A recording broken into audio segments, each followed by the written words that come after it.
Sir, Yogi Adityanath ने ये कहा है कि भाग्यनगर का भाग्योदय अब शुरू हुआ है और जेपी नड्डा ने भी ये कहा है कि 2023 में बीजेपी की सरकार होगी, केसीआर की करप्ट सरकार को हम निकालेंगे।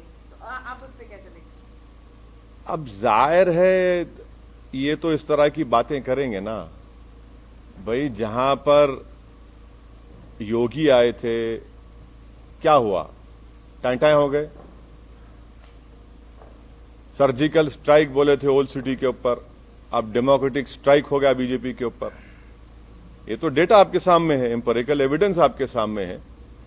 हम तो योगी आदित्यनाथ से यही कहेंगे कि आप तो मुंबई गए थे, ज्यादा एक्टिंग मत करिए, हकीकत की दुनिया में आ जाइए और जो जुल्म वहां पर दलितों पर किया जा रहा है उसको खत्म करिए।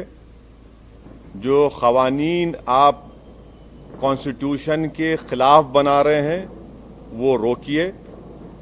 और मुझे यकीन है कि केसीआर गो हमारे अपोजिट पार्टी के हैं, मगर एक बात मानना पड़ेगा, एक रीजनल फेस है और वो रीजनल फेस आज भी इम्पोर्टेंट है, कल भी इम्पोर्टेंट रहेगा।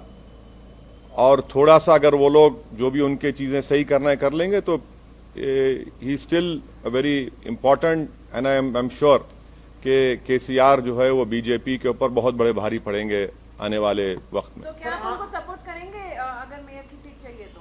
मैं अभी आपसे कहा हूं मैडम कि जरा थोड़ा सांस लेने दीजिए, थोड़ा हमको अपनी इतनी बड़ी कामयाबी हमको मिली है, थोड़ा हमारे तमाम पार्टी के जिम्मेदारों से हमको अपनी उनकी खुशी का हिस्सा बनने दीजिए। और कल सुबह में हम तमाम पार्टी के हमारे जिम्मेदारों से, एमएलएज हैं, एमएलसीज हैं, सीनियर हमारे पार्टी के लीडर्स हैं, उन तमाम से बात करेंगे, मशवरा करेंगे और जो भी फैसला होगा आप तक पहुंचाएंगे। सर, आपने अपने घर हैदराबाद से अपील की थी जब चुनाव प्रचार कर रहे थे कि बीजेपी को यहाँ पर कंप्लीटली रिजेक्ट किया जाना चाहिए, लेकिन आप ही के घर में बीजेपी नंबर कहाँ देखिए, आप लोग नेशनल चैनल पे आपको बड़ी मोहब्बत हो गई असदुद्दीन ओवैसी के, ओवैसी के घर में। मेरे घर में कौन जीता? हम तो कह रहे हैं कि मेरे अंगना में तुम्हारा काम ही नहीं है। अरे ना, आप देखे सुनिए, आप बताइए, चलिए मेरे घर में कहाँ जीते? आपने कहा नहीं, आप नहीं, सुनिए एक बात सुनिए। आप जब कह रहे हैं तो आप बताइए कौन सी जगह पर। हम तो जहां योगी गए वहां हराए, जहां अमित शाह आए वहां हारे। आपने कहा था पुराने शहर में सर्जिकल स्ट्राइक करेंगे, हमने कहा डेमोक्रेटिक स्ट्राइक करेंगे, डेमोक्रेटिक स्ट्राइक हो गया। अब नेशनल मीडिया को बीजेपी के बाजा बजाने का इतना शौक है तो बजाइए आप, मगर हमारे कंधे पे रखकर बाजा मत बजाइए। आप खुलकर कहिए कि हम बीजेपी की बैंड पार्टी हैं, हम बाजा बजा रहे हैं। हम आपसे कहना चाह रहे हैं कि हमारे घर में बीजेपी का जो पोजीशन था वो क्या है आप देख लीजिए। हम आपको फिर से कह रहे हैं कि हैदराबाद पार्लियामेंट सेगमेंट में 44 म्युनिसिपल डिविजन्स हैं। 5 साल पहले भी हमने 34 पर लड़ा था, 33 जीते थे। इस बार भी हम 34 लड़े हैं, 33 जीते हैं। अब आप बताइए, आप लोग तमाम माशाअल्लाह से आइंस्टाइन के करीबी दोस्त हैं, मैथमेटिक्स में आप लोग बहुत अच्छे हैं, हम तो वीक हैं, इसीलिए हम पॉलिटिक्स में। आप बता दीजिए कि ये नंबर सही है गलत है। सर आप हमेशा हैदराबाद और तेलंगाना की जो फैब्रिक है, गंगा जमुनी तहजीब है, उसकी वकालत के मद्देनजर आप बीजेपी और फिरका परस्त ताकतों को रोकने की बात करते रहे हैं।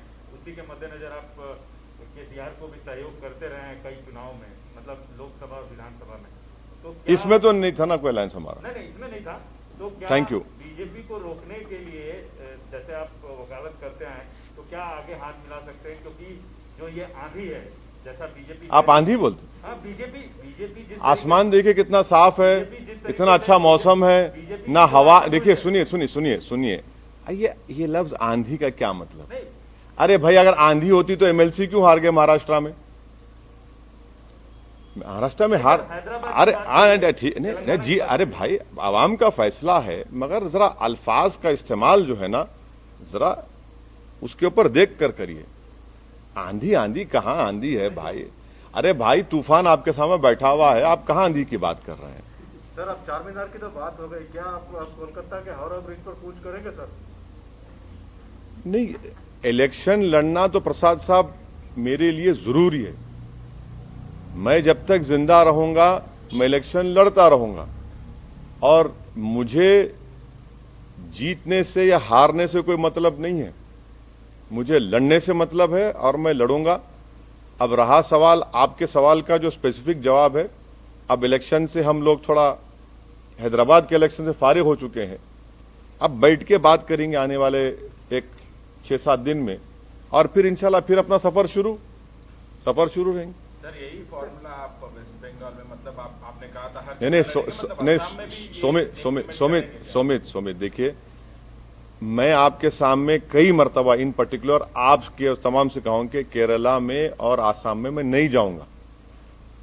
ये मेरा एक डिसीजन है और हम उसके पाबंद हैं।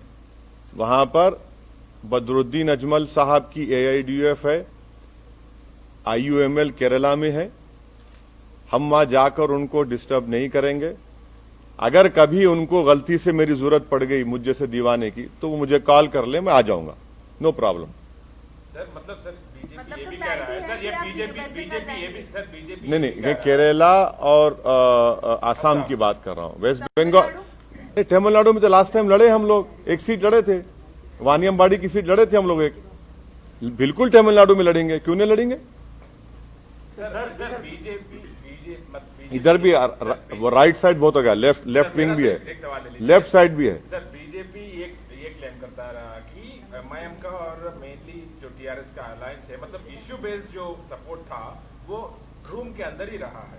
तो मतलब सर ये तो इसका मतलब है कि बीजेपी को ये मालूम कि मैं टॉयलेट में जा रहा हूं तो क्या हो रहा है? क्या बात है यार,